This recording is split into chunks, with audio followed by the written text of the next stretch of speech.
So what we're going to do, and sort of my thought with this crazy experiment called RobotsConf, is start the entire conference with big visionary things, incredible things, magical things, amazing things. And so I think I did that. I think that the two speakers that were up here did that, or three speakers total, two talks, did that incredibly well. Let's give them a round of applause. And then the rest of the time, let you all make incredible, amazing, magical things, which I think we all can agree did happen quite well. A round of applause for everybody all the way around. And then we get to the turning point in the conference where we're sort of closing down. We're sort of thinking about how we're going to go from here back to that thing called the real world. Yeah. Who wants to do that? So the next three talks are sort of where I view the world should go, but through the voices of others and their own ideas. And I say because I sort of got to pick the speakers, which was cool. But they all seem to align with sort of the general idea and theory and beliefs that I have of how we should interact going forward. And there's no... To kick it off, we have Coven here doing open hardware to grow public spaces. Cool. Thanks, Chris. So it's been a pretty amazing weekend so far. I mean, many of you probably felt it already, but even just walking through that open hack room, there's just so many ideas. And you have an idea of what you want to make, and you walk from one place to another, and then you see like three other things, and you're like, whoa, my list is just growing. And when Chris asked me to talk about like what's next, what's after this, I was like, wow, it's very clear to me. Like, bring some of this, bring this culture, this environment that we have in here, and bring it to the public. Bring it out to cafes, to libraries, to wherever.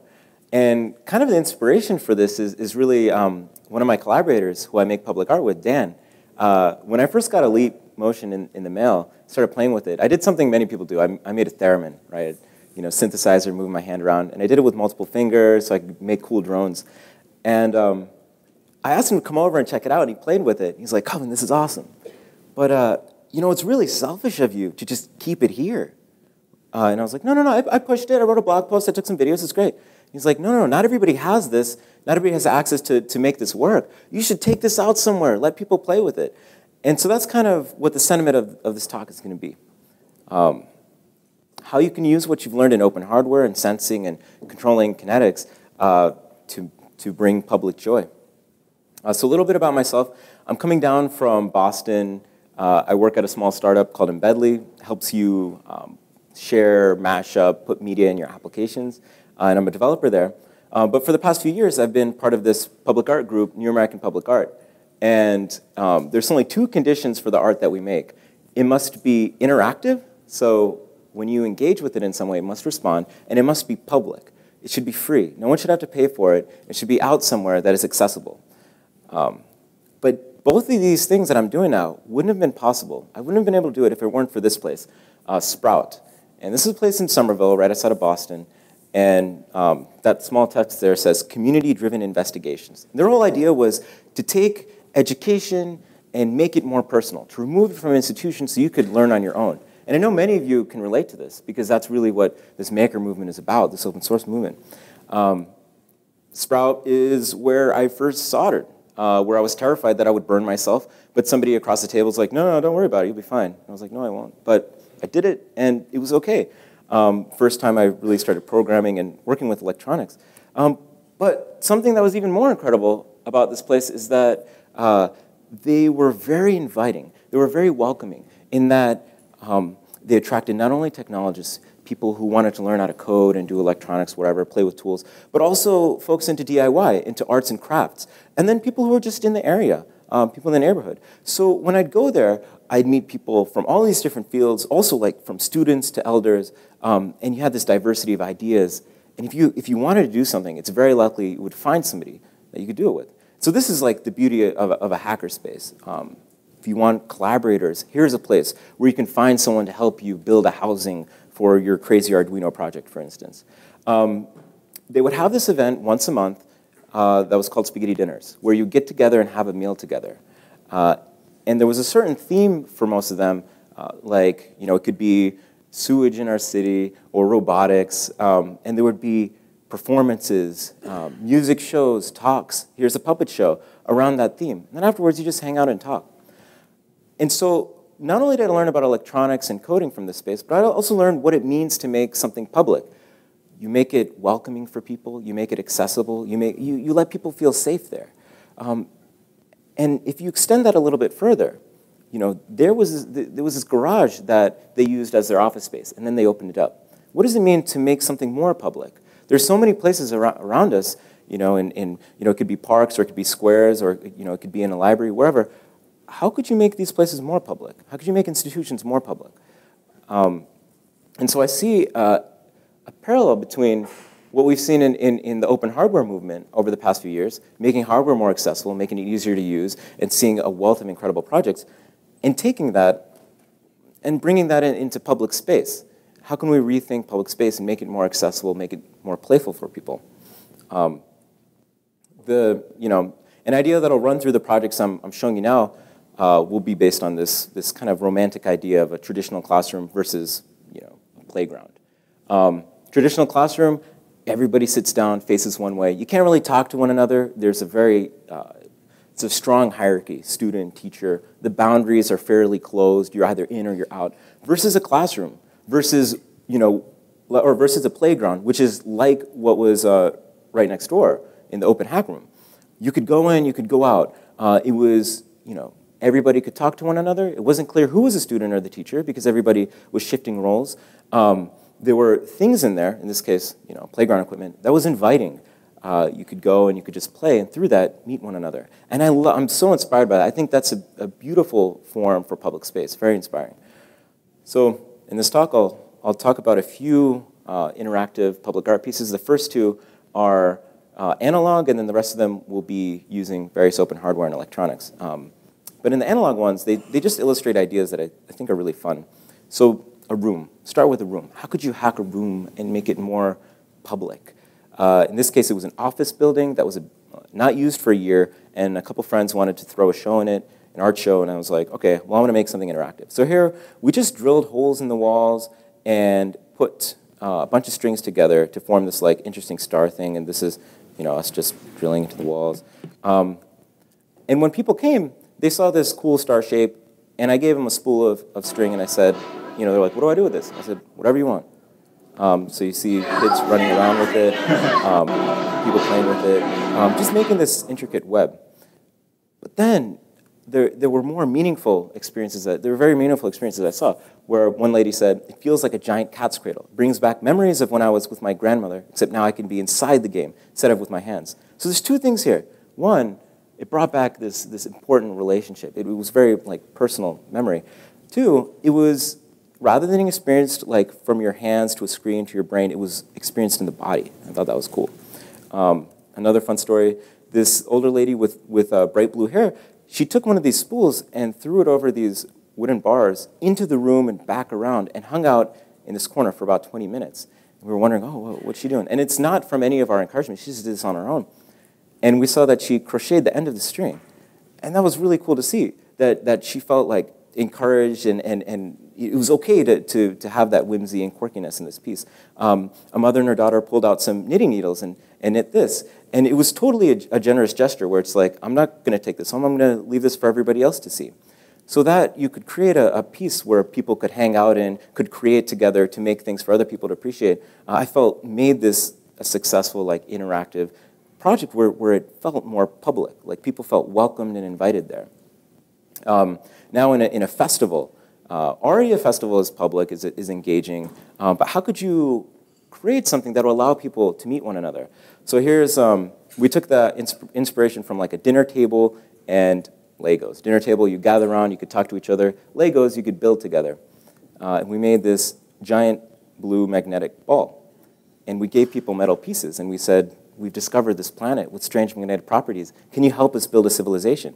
And some people dove right into it. They took the metal pieces and they started constructing things. Others were more hesitant, but you just give them this bucket, and they're like, all right, if you force me. But they have fun in the end.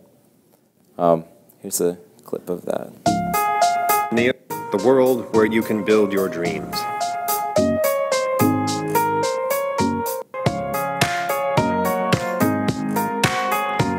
We provide a wide range of building materials for you during your stay. These can be used in any manner you see fit. Start a new city from scratch. And what I love is like when you create this sort of environment, usually we're not supposed to break things. But a friend of mine asked me if he could destroy some of these buildings. I was like, yeah, why not? He did. And it was okay. You know, it was a lot more fun, and now you had more space to build other things. So this is a little bit on the construction. The beach ball, covering it with fiberglass, then foam, and then drilling all these little magnets into it. And finally, people playing with it. You know, we had toddlers, and we were worried that they would eat the pieces, but their parents were like, no, no, it's fine, and it was fine. A Godzilla with magnets on its feet. Somebody brought that and destroyed things with it. But this is my favorite. You have a daughter, her father, and her grandfather. And they're all playing with it together, and they all have different, you know, they have different reactions to it. But it's fun. It's fun to see that, like, they know each other, but here they get to know each other in a new way. They get to do something together. Another piece is thinking about, you know, the walk to your commute. It's very familiar. All these buildings are familiar, but you can add things to it to make it more fun. So this is a piece where we took 4 LED strips and we put it in downtown in the Fort Point area of Boston. Put a few microphones there. If you yelled, it would glow, and if you yelled louder, it would glow brighter. So it was just mapping ambient sounds to these lights. Here's a quick, like, early prototype. So this is something that you know, you could throw together over the weekend. But this piece became fun because you could wear it, you could throw it in a sculpture, you could put it around and automatically just introduce this element of interactivity. So why not put it somewhere public? And let's see. So here's a little bit on how it was constructed. LED strip, Arduinos. Each strip we gave a different Arduino because it was going to be up for a Boston winter. We wanted it to be robust. Microphones and a box to hold it all. There it all is. And we put that in this milk jug, which fortunately was right next to the piece. Very convenient. Here's some, you know, recipes.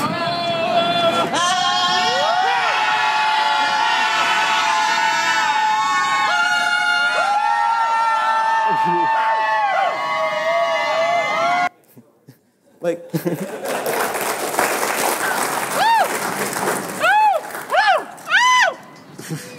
we're not like supposed to yell in public, you know, like you'd be crazy to do that. But here, this thing is like, hey, it's okay. You yell and I'll listen to you.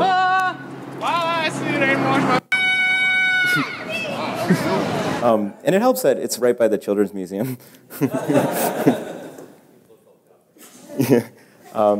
And so, okay, so that was a public space, bringing that Wednesday. And the reason why I mentioned on your commute, maybe a month later, I got a tweet, and someone was like, oh, after I put a blog post out about building this, he said, oh, I see that twice a day on my commute. And I love that idea of, like, you do your walk every day, and all of a sudden there's this new thing through the winter that you wouldn't expect when it's, you know, so dreary outside. Now it's something, you know, bright and playful. For this next piece, you know, hacking an institution, making it, introducing something to make it more public in some way.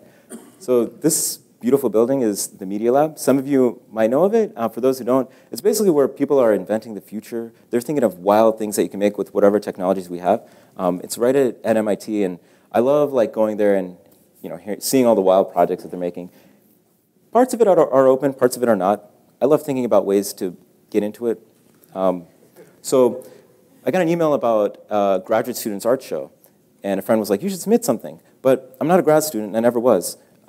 But I thought this would be a good opportunity. So I pretended to be an architecture student, and they asked me why I liked making art at MIT, and I said to bring in the outside community. And so that's what we did. So we sketched out, earlier I was mentioning, like, you feel these pieces, because it's not the scale of a screen, it's bigger, you feel them with your body. So to sketch it out, we needed to sketch it out big. So the idea was taking those canvases that you'd see at MoMA of a single color. They're very, very basic. We were imagining, okay, like, instead of just blue, what if you could change the color? So we made this canvas, and we were going to put a camera on top that would look at you and sample a single pixel. So we built that, and we brought it up to the Media Lab, and they let us use the storage elevator, so it fit. We wanted it to be big, because if we were going to sneak something in, it might as well be something big. For this, we used there's a webcam with a Raspberry Pi connected to the Adafruit RGB strip. It was cool because hooking up a webcam to the Pi was really quick. I was surprised at how quick that worked. And here you'd see, like, during the event. People are singing in front of it. This is another piece, a Lego building that was held in front of it, and it glowed these different colors. This is kind of hard to hear, so I'll just describe what she's saying. She's saying that, you know, whatever you're wearing, whatever complexity your outfit has, you're just boiled down to a single pixel to this thing. It doesn't care about anything else. It's just, you're just compressed to a single pixel. And I love that description of it, because we look at it and we're like, you're simple. And it looks at us and it's like, you're simple too. And I like that. Using open hardware to hack into existing public art and make it interactive. This is a piece down on the Greenway called the Light Blades, and they're beautiful. They're huge, so these are people, tiny compared to it. But it moves through a gradient of colors. And so two of my collaborators, Dan and Brandon, thought, wouldn't it be cool if anybody can control it? So they wanted to allow you to text it and change it any color. And for that, Brandon has created this board, the Rascal Micro. Many of you might be interested in it. Open hardware, runs a Python web server, very easy. They put that with this piece, and through this, connected it to the internet. There's a schematic for it, where you send a text message, then it talks to the Rascal. The Rascal talks to this proprietary color box and changes the colors of the light blades. So this whole thing was closed before, but through the Rascal, it was all opened up. I'll show a quick clip of that.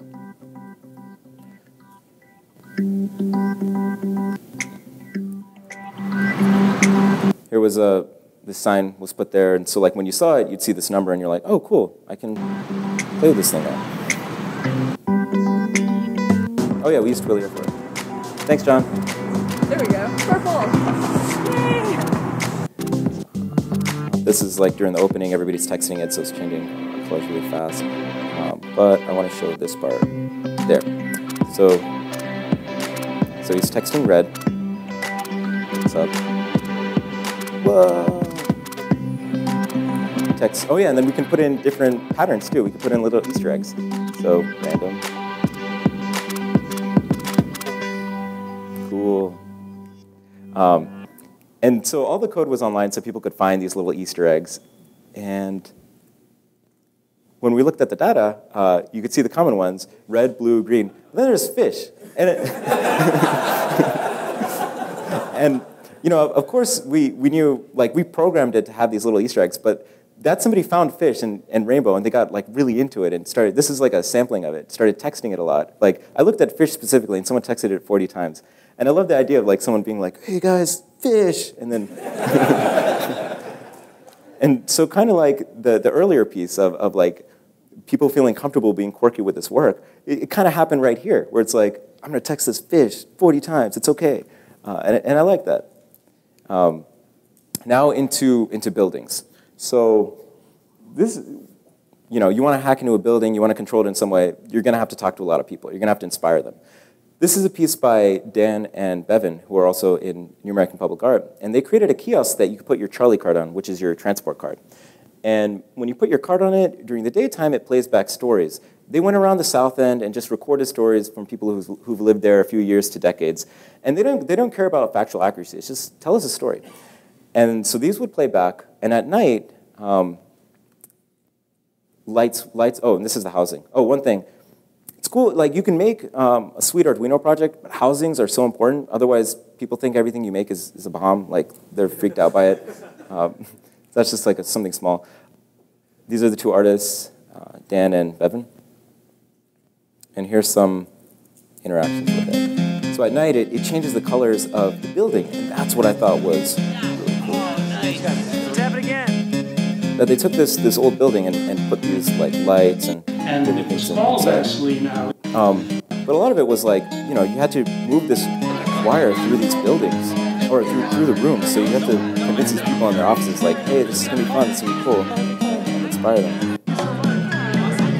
So there's a few different patterns when you put your card on it. There's 3 different ones, 3 or 4. So you go there with your friends, and maybe your friend has one that you like more, so you make them tap it over and over. But it's cool to see, like, you know, people in the area would recognize voices from the stories, and then others who would come with a group would realize how it works, and they'd be like, oh, guys, look at how this works, and they'd tell their friends about it. But here's something like, what I loved about it is like, you've seen that building so many times, like if you live in the area, and now you could you could have fun with it. Like you could make it have a disco ball. So this is a little bit on making it Arduino RFID testing. And this is the Rascal again with a potentiometer for the light sensing and tweaking it when it's installed.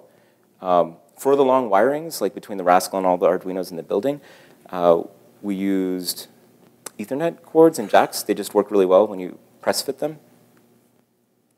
And these are speakers inside one of the kiosks.